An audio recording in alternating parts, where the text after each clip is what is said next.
Sir, sabi niyo pag-uusapan pa yung sa presiding officer. But sir, sorry, non-lawyer kayo. But you think you can preside the impeachment trial? The Constitution doesn't prescribe any requirement on lawyers. No? So, in fact, ang gusto ng Constitution, as layman as possible in proceedings.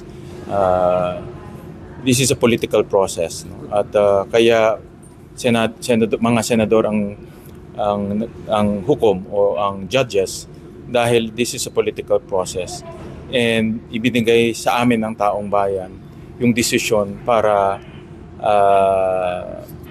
gumawa ng tama at siguraduhin na yung lilitisin ay maging patas. So yun ang ibinigay sa amin ng tao. Kaya walang requirement na maging abogado ka.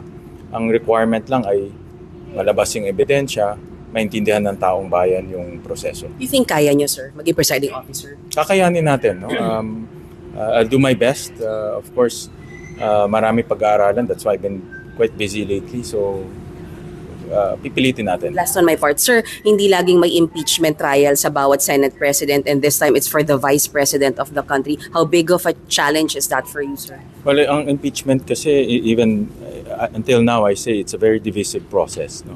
We have to admit that it's very divisive. No? And nahahati ang taong bayan. Pero kasama yan sa trabaho namin. No? Yan ay kasama sa accountability process ng ating bansa. No? So, I think it's going to be a challenge. it will be, we have to prepare. No? We have to prepare. This is a responsibility that we cannot